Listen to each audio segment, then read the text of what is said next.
Hello student. तो आज से हम स्टार्ट कर रहे हैं आपका नया टॉपिक। आपको ने प्रीवियस क्लास में पढ़ा था कूलम्स लॉ।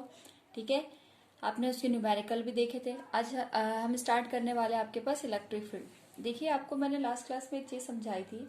जो आपके पास कूलम फोर्स होता है वो आपके पास एग्जैक्टली ये बताता है कि दो चार्ज एक दूसरे को या तो अट्रैक्ट कर रहे हैं या तो रिपेल कर रहे हैं। तो उसका एग्जैक्ट अमाउंट कैलकुलेट करने के लिए हमने वहां पे कूलम्स लॉ यूज किया था, जिसके थ्रू हमने फोर्स की वैल्यू फाइंड आउट करी थी।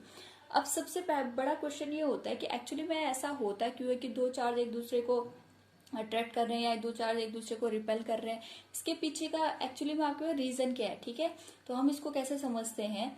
अब देखिए, यहाँ पे हमें ये तो समझ में आ गया कि दो अगर सेम नेचर के चार्ज एक दूसरे को रिपेल करेंगे, ठीक है, या फिर दो आपके पास अपोजिट नेचर के चार्ज है वो एक दूसरे को अट्रैक्ट करेंगे, लेकिन इसको हम रिप्रेजेंट कैसे करें वो तो हमने केवल एक प्रैक्टिकल कॉन्सेप्ट में सीख लिया। लेकिन अगर हम उसको दिखाना चाहें, उसको हम यहाँ पे किसी को मतलब जैसे हमको वो विजिबल हो वो चीज, हमें कैसे पता चले उसके बारे में। तो उसके लिए एक नया कॉन्सेप्ट हम लेके आए जिसको हम क्या कहते हैं, इलेक्ट्रिक फील्ड। ठीक है, अब आप सोच रहे होंगे हमने फोर्स तो पढ़ लिया, हम इलेक्ट्रिक फील्ड क्यों पढ़ रहे हैं। ठीक है, पहले इसको समझते हैं। इलेक्ट्रिक का मतलब क्या हो गया, वही आपका चार्ज, चार्ज का फील्ड का मतलब क्या हो गया, एरिया। आपके पास एक्चुअली में जो इलेक्ट्रिक फील्ड का कॉन्सेप्ट आया था वो इसलिए आया था कि कोई भी चार्ज है आपके पास, ठीक है, आप इसको इस तरीके से समझिए। आपको वहां पे क्या समझना है, जैसे आपके पास मैंने बता दिया, ये आपके पास हो कोई चार्ज प्लस क्यू। ठीक है, अब क्या हुआ, अब इसकी कोई वैल्यू कंसीडर कर लीजिए। सपोज दैट ये आपके पास 2 माइक्रोकूलम का चार्ज होके लेके आ गया। आपने क्या किया, इससे 10 मीटर की डिस्टेंस पे आप चार्ज लेके आ गए +1 माइक्रोकूलम का। ठीक है, अच्छा, दूसरा आपने लिया यहाँ पे 3 माइक्रोकूलम का चार्ज। अब आप क्या कर रहे हो, इसके सामने भी 1 माइक्रोकूलम का चार्ज लेके आ रहे हो। तो अगर मैं आपसे कहूं कि दोनों में से आप ये बताइए कि 2 माइक्रोकूलम का चार्ज और 3 माइक्रोकूलम के चार्ज, दोनों में से किसकी इंटेंसिटी ज्यादा है या फिर कौन ज्यादा फोर्स जनरेट कर रहा है, तो आपका आंसर क्या होगा। क्योंकि ये वाले आपके पास चार्ज की वैल्यू तो सेम है, आप क्या करोगे, इसके लिए एफ की वैल्यू निकालोगे और इसके लिए भी एफ की वैल्यू निकालोगे। जहां पे क्योंकि दोनों के बीच की डिस्टेंस सेम है, दोनों के लिए जो हमने यहाँ पे एक्सपेरिमेंट के लिए चार्ज लाया गया जिसको हम टेस्ट चार्ज कहेंगे यहाँ पे। ठीक है, इसको हम क्या कहेंगे, टेस्ट चार्ज। और जिसकी इंटेंसिटी का पता लगाना है उसे हम क्या कहेंगे यहाँ पे, सोर्स चार्ज। ठीक है, इसको हम क्या कहेंगे, सोर्स चार्ज। अब आप क्या कहोगे, दोनों में फोर्स की वैल्यू निकालोगे, जिसमें फोर्स की वैल्यू ज्यादा आएगी आप क्या कहोगे, वो उसका जो सोर्स चार्ज है वो ज्यादा स्ट्रॉन्ग है। आप इसको ऐसे समझिए कि सपोज दैट आपके पास दो स्टूडेंट है, ए एंड बी। ठीक है, आप क्या कर रहे हो, ए और बी दोनों सेम क्लास में, सेम एज ग्रुप के। ठीक है, आप क्या कर रहे हो, आपने इसको भी क्वेश्चन पूछे कुछ, आपने इसको भी क्वेश्चन पूछे, सेम क्वेश्चन आपने इसको पूछे, सेम क्वेश्चन आपने इसको पूछे। तो आप क्या देखोगे, सपोज दैट ए क्या करता है, 10 में से आपके पास 5 क्वेश्चन के आंसर सही करता है, और बी क्या करता है, आपके पास ये 9 क्वेश्चन के आंसर सही करता है। आप क्या कहोगे, भाई किसकी लर्निंग कैपेसिटी ज्यादा अच्छी है, आप क्या कहोगे, बी वाले की। कैसे, आपने आउटपुट से देखा। सेम यहाँ पे भी आपके पास ये चीज होती है कि अगर हमें ये पता करना होगा कौन सा फोर्स कितना स्ट्रॉन्ग है, ठीक है, तो हम क्या करेंगे, पहली कंडीशन ये करनी पड़ेगी, आप दोनों के सामने दोनों के सामने यहाँ पे सेम क्वांटिटी का चार्ज लेके आना पड़ेगा, डिस्टेंस सेम रखनी पड़ेगी। फिर देखेंगे हम कि दोनों के बीच फोर्स कितना लग रहा है। तो बार बार ये सब ना करने से अच्छा है हम क्यों ना कुछ नए यहाँ पे सोच के देखें। हमें क्या करना है, यहाँ पे फोर्स की वैल्यू निकालनी। एक्चुअली में हम क्या कर रहे हैं कि जो चार्ज है उसके सामने टेस्ट चार्ज लेके आ रहे हैं। ठीक है, तो क्यों ना हम इस टेस्ट चार्ज को फिक्स कर दें, और हमने फिक्स कितना किया, 1 माइक्रोकूलम। तो हम देखेंगे कि कोई भी सोर्स चार्ज है, ठीक है, उसके सामने अगर हम 1 माइक्रोकूलम का चार्ज लेके आते हैं तो वो उस पर कितना फोर्स लगा रहा है, इसी को हम क्या कहते हैं, आपका इलेक्ट्रिक फील्ड। उससे डिसाइड हो जाएगा आपके पास उस चार्ज की, सोर्स चार्ज की इंटेंसिटी कितनी है। अच्छा, इसका मैं एक और अच्छे से एग्जाम्पल समझाती हूँ। जैसे कोई लाइट बल्ब होता है, आपके पास बल्ब है, ठीक है, अब क्या कर रहे हो, आप इस चार्ज के जितने, इस बल्ब के जितने सामने हो, आपको इसकी इंटेंसिटी उतनी ज्यादा फील होती है। जैसे जैसे आप इससे दूर जाते हो, इसकी इंटेंसिटी क्या होती है, आपके पास कम होती जाती है। सेम यहाँ पे भी है, जैसे आपके पास चार्ज है, इन दोनों के बीच की डिस्टेंस मैंने यहाँ पे 10 मीटर कर दी। ठीक है, इनके बीच एक फोर्स लग रहा हो, जैसे जैसे डिस्टेंस बढ़ाते जाएंगे फोर्स की वैल्यू क्या हो जाएगी, कम होती जाएगी। तो आप देखिए, जो ये चार्ज है, हमें ये देखना चाहते हैं एक तो इसकी इंटेंसिटी कितनी है, दूसरा इसका जो एरिया है, ये किस किस एरिया तक इस पे फोर्स लगा सकता है। आप समझ गए। जैसे आप सोचिए यहाँ पे आपके पास कोई लाइट बल्ब है, वो मेरे कमरे में तो पूरी लाइट दे रहा है, ठीक है। अब आप ये देखना चाहते हो कि जो ये इस रूम में अगर बल्ब लगा है, इसकी लाइट कहाँ तक पहुंच रही है, किस डिस्टेंस तक पहुंच रही है, वो डिपेंड करेगा कि आपने किस पावर का क्या लगा है, बल्ब लगा है। तो सेम यहाँ पे भी होता है कि आपने यहाँ पे किस अमाउंट का चार्ज लिया है, वो कितनी दूर तक अपने फोर्स को इफेक्टिव रख सकता है, उसी को हम क्या कहते हैं यहाँ पे उसकी मेजरमेंट करने के लिए हमने यहाँ पे एक नई क्वांटिटी बनाई जिसको हम क्या कहते हैं, इलेक्ट्रिक फील्ड। इलेक्ट्रिक फील्ड आपको समझ में आ गया होगा। ये मैंने आपको इसका फिजिकल एस्पेक्ट समझा दिया, ठीक है। तो मैंने आपको क्या बताया, इलेक्ट्रिक फील्ड होता क्या है, ठीक है। इलेक्ट्रिक फील्ड क्या होता है, चार्ज के सराउंडिंग का एरिया। एरिया से मुझे क्या पता चलेगा, दो चीजों के बारे में पता चलेगी। पहली चीज किसके बारे में पता चलेगी कि जो चार्ज मैंने लिया है, जिसकी मुझे स्टडी करनी है, उसकी इंटेंसिटी कितनी है, वो कितना पावरफुल है। सेकंड मुझे क्या पता चलेगा कि जो चार्ज मैंने लिया है, जिसकी स्टडी मुझे करनी है, उसका इफेक्ट वो कितनी दूरी तक या कितनी डिस्टेंस तक या कितने एरिया तक अपने फोर्स को रख पाता है, ठीक है। यानी किस डिस्टेंस तक जाने के बाद उसकी फोर्स में क्या आ जाती है, नेग्लिजिबल इफेक्ट पड़ता है उसका, ठीक है। समझ गए होंगे आप लोग। दूसरा मैंने क्या बताया यहाँ पे, कोई ये तो समझ गया, why this, to know the strength of force. हमें क्या करना है कि जो फोर्स, किसके फोर्स की, चार्ज का, जो हमने सोर्स चार्ज लिया है उसके पास उसकी इंटेंसिटी कितनी है, उसका हमें इससे पता लग जाता है। यानी अगर मैं आपको इलेक्ट्रिक फील्ड के बारे में कहूंगी कि इस चार्ज का इलेक्ट्रिक फील्ड इतना, आपको उससे अच्छा आइडिया आ जाएगा, अच्छा इसकी स्ट्रेंथ इतनी है, इसका एरिया इतना ज्यादा हो जाएगा, ठीक है। अब इलेक्ट्रिक फील्ड को हम किससे डिनोट करते हैं, ई से, ठीक है। होती क्या है इसकी डेफिनेशन, फोर्स पर unit charge is known as electric field. E is equal to F upon Q. ये होता है कि मैं आपको समझाती हूँ इसको। आपको मैंने क्या बताया, जैसे ये दो चार्ज है आपके पास, Q और Q, इसको मैं स्मॉल q समझाती हूँ, ठीक है। अब इनके बीच के डिस्टेंस r मान लीजिए, तो इनके बीच फोर्स कितना लगेगा, F is equal to 1/4 epsilon not Q into Q upon R square. इस Q को इसके अपॉन में ले जाइए, ये क्या हो जाएगा, F upon Q 1/4 epsilon not Q upon में R स्क्वायर। अब देखिए ये जो क्वांटिटी है, इस पे केवल किसका फर्क पड़ रहा है, सोर्स चार्ज का फर्क पड़ रहा है। जो चार्ज हम टेस्टिंग के लिए लेके आए थे उसका इससे कोई लेना देना नहीं है। यानी फोर्स पर unit charge is known as electric field. बार बार मुझे फोर्स F अपॉन क्यू ना लिखना पड़े, इसलिए मैंने इस पूरी क्वांटिटी को रिप्लेस कर दिया किससे, E से। इस E को ही हम क्या कहते हैं, इलेक्ट्रिक फील्ड। यानी जो E है मुझे किसके बारे में, डायरेक्ट इन्फॉर्मेशन दे रहा है, Q के बारे में, इसका Q से कोई लेना देना नहीं है, ठीक है। अच्छा, दूसरा मैंने यहाँ पे ऐसा क्यों लिखा है कि फोर्स पर यूनिट चार्ज, पर यूनिट का मतलब क्या हो गया, मैं इसकी वैल्यू 1 रखती हूँ।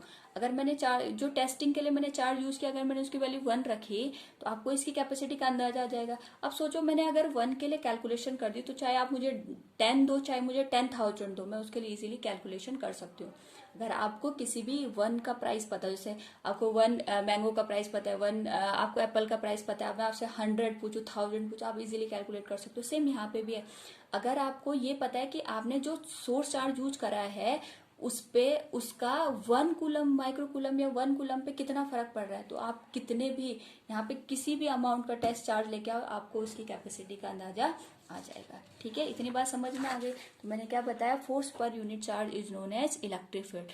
फोर्स पर यूनिट चार्ज यानी 1 कूलम के चार्ज पे कितना फोर्स लग रहा है, उसी को हम क्या कहते हैं, ई। सिंपल लैंग्वेज में समझाऊं तो बार बार F अपॉन क्यू ना लिखना पड़े, इसीलिए हम किसका यूज करते हैं, ई का, ठीक है। अच्छा, इसकी यूनिट क्या होती है, फोर्स की यूनिट क्या होती है, न्यूटन। चार्ज की यूनिट क्या होती है, कूलम। न्यूटन पर कूलम इसकी यूनिट होती है। डायमेंशन आप लोग बनाए लोगे, ml/t-3 a-1। फोर्स की यूनिट रखनी है, और चार्ज की यूनिट क्या होती है, चार्ज की यूनिट a इंटू टी, ठीक है। इतना आपको समझ में आ गया होगा। तो न्यूटन पर कूलम समझ गए, यानी एक कूलम पे मेरा जो चार्ज है वो कितना फोर्स लगा रहा है, ठीक है। जैसे मैंने कहा, अगर मैं कहूँ आपको, मैंने कहा कहीं पे 20 न्यूटन पर कूलम, ये किसी इलेक्ट्रिक फील्ड की स्ट्रेंथ है, तो आप क्या कहोगे कि भाई जो भी चार्ज मैंने यूज किया होगा, मुझे नहीं पता मैंने कौन सा चार्ज यूज किया है, लेकिन उस चार्ज के सामने अगर मैं 1 कूलम का चार्ज लेके आती हूँ, तो वो जो चार्ज फोर्स लगा रहा है कितने न्यूटन का लगा रहा है, 20 न्यूटन का लगा रहा है। सेम अगर मैंने क्या किया, दूसरा कोई चार्ज लिया, उसकी स्ट्रेंथ, उसका इलेक्ट्रिक फील्ड आ रहा है 50 न्यूटन पर कूलम, तो आप क्या कहोगे, दोनों का कंपैरिजन करके पता लगा लोगे कि कौन ज्यादा आपके पास स्ट्रांग है, कौन ज्यादा वीक है। 50 वाले की स्ट्रेंथ ज्यादा होगी, यानी उसका वैल्यू ज्यादा होगी, इसकी वैल्यू कम होगी। तो इससे आपको क्या पता चल रहा है, एक तरीके से स्ट्रेंथ का पता चलता है, ठीक है। अच्छा, देखिए यहाँ पे अब इसको हमने जो कैलकुलेशन करी हो पॉइंट चार्ज के लेके, अगर मेरे पास कोई पॉइंट चार्ज दिया हो, पॉइंट चार्ज का मतलब आपके पास सिंगल चार्ज गिवन होता है, जैसे 1 कूलम, 2 कूलम, ठीक है, उसको हम पॉइंट चार्ज मानते हैं, क्योंकि इसका मास तो हमने कुछ कंसिडर करना नहीं है, ठीक है। तो आपके पास सपोज दैट कोई सोर्स चार्ज हो गया Q, इससे मैंने r डिस्टेंस पे स्मॉल चार्ज रखा है स्मॉल q। तो अब इन दोनों के बीच फोर्स कितना लगेगा, E is equal to F upon में क्यू, वन अपॉन, अब आपको पता है एफ का formula Coulomb's law, 1/4πε0 q into q upon r square. और ये क्यू आपके पास डेफिनेशन से आ गया।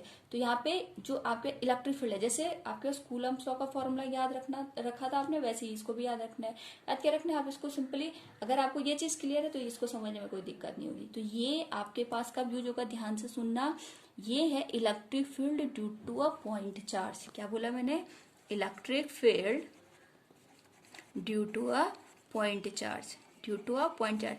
अगर आपको ये बोला गया 2 माइक्रोकूलम के थ्रू फोर्स इलेक्ट्रिक फील्ड निकाली, तो आप सीधे निकाल सकते हैं फॉर्मूले के थ्रू, ठीक है।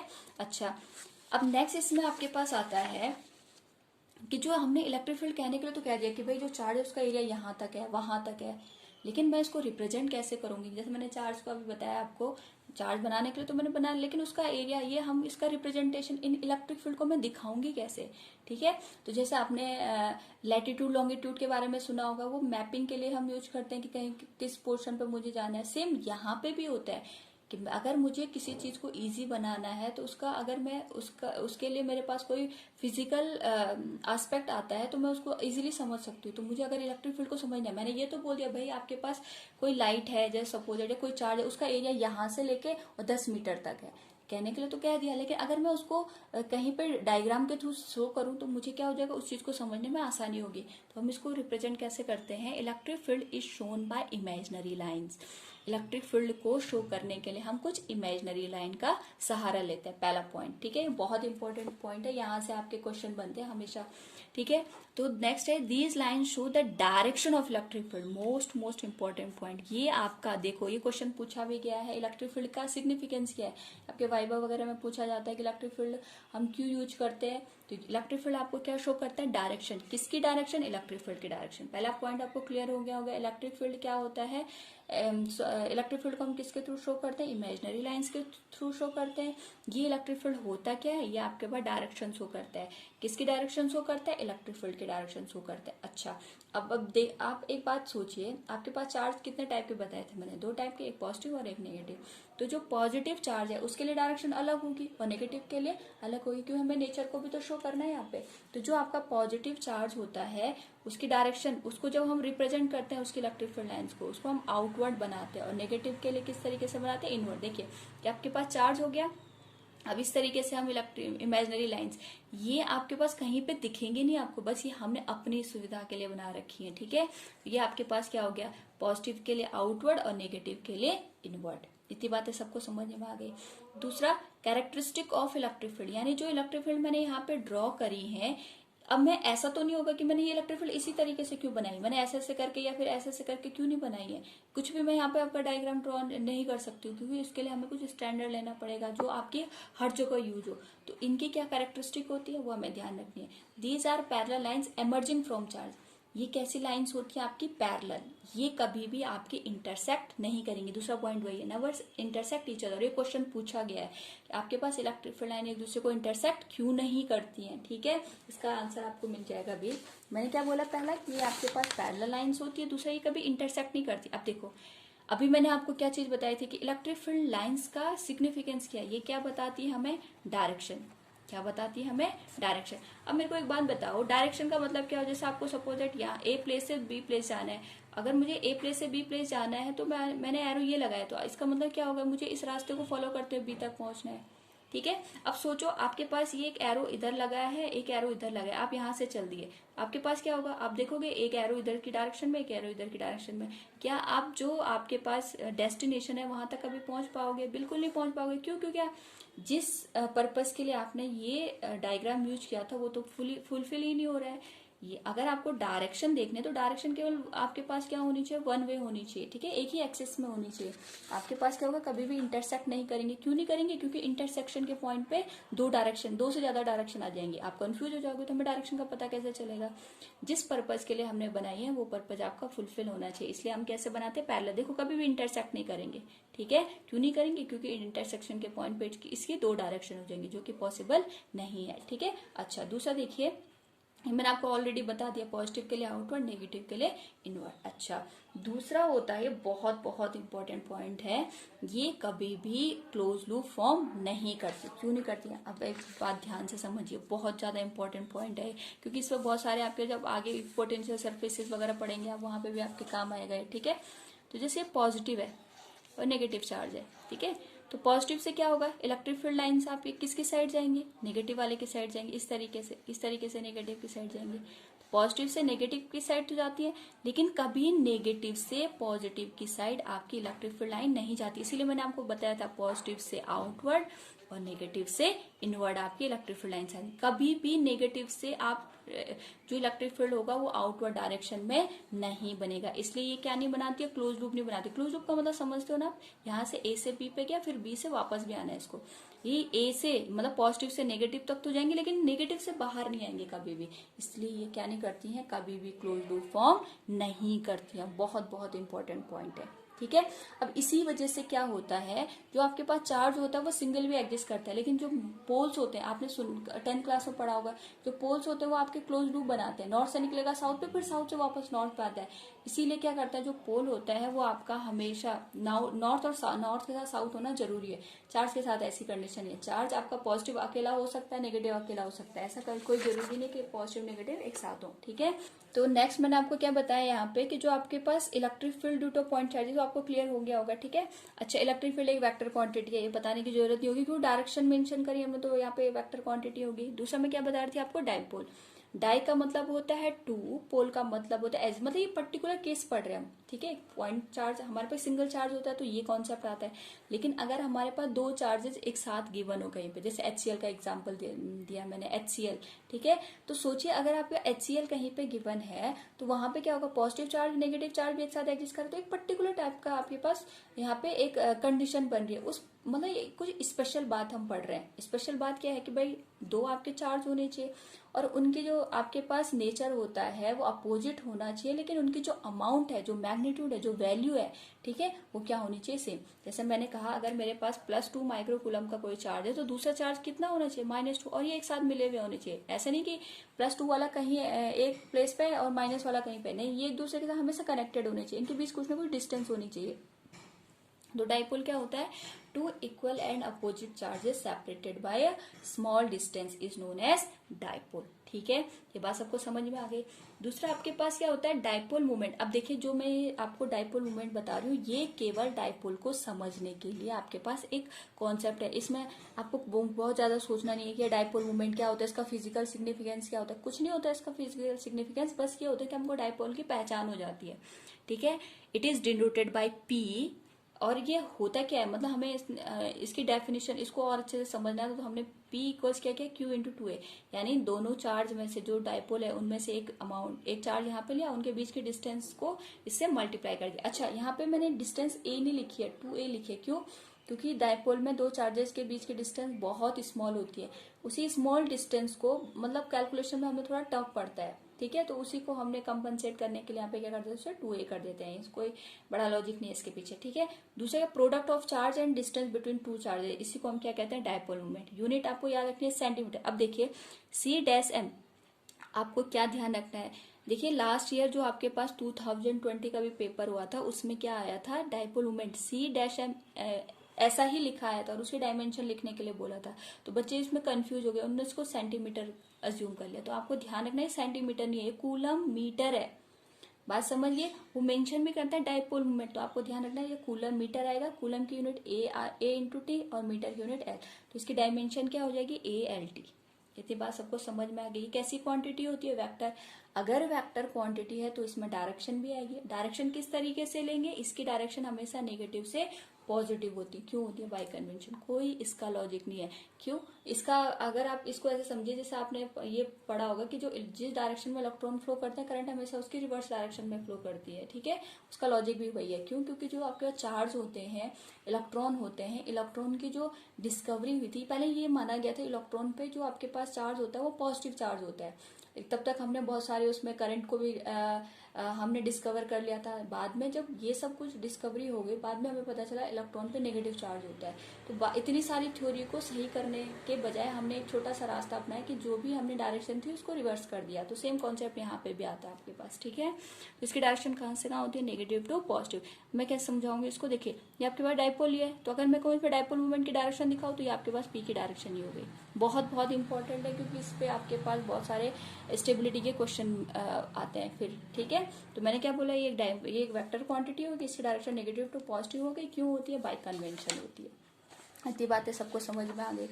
अब देखिए जो बहुत इंपॉर्टेंट टॉपिक बनते हैं यहाँ पे, हमेशा आपके पास 5 मार्क्स का क्वेश्चन बनेगा इन 2 टॉपिक से जो अभी आने वाले हैं अभी आपके, ठीक है।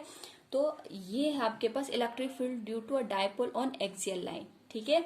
एक्सियल लाइन और इक्वेटोरियल लाइन, इस पे हमें क्या करनी है, 2 डेरिवेशन करनी है। अब आपको क्या करना है, पहले मैंने आपको इलेक्ट्रिक फील्ड के जितने कॉन्सेप्ट बताए हैं, जितने इसके बारे में इंफॉर्मेशन दी है, आप उसको अच्छे से पढ़िए। फिर मैं जब नेक्स्ट क्लास में आऊंगी तो आपका एक्सियल और इक्वेटोरियल का डेरिवेशन हम कंप्लीट कर देंगे। आपका इलेक्ट्रिक फील्ड यहीं पे फिनिश हो जाएगा। फिर इसमें क्या आता है आपके पास, जो हम यूनिफॉर्म, जो आपका रोटेशन वाला कॉन्सेप्ट आता है और जो आपके पास गॉस थ्योरम आती है, उसको हम डिस्कस करेंगे। लेकिन उससे पहले आपको इलेक्ट्रिक फील्ड का कॉन्सेप्ट आना चाहिए। आपके जो भी डाउट होते हैं प्लीज आप उसको कमेंट सेक्शन में मेंशन कीजिए, ताकि मुझे ये लगे कि आपको इलेक्ट्रिक फील्ड समझ में आ गया। कोई भी डाउट हो प्लीज उसे कमेंट बॉक्स में आप मेंशन कीजिए, ठीक है। तब तक जो भी टॉपिक है आप उस जल्दी से रिवाइज कीजिए।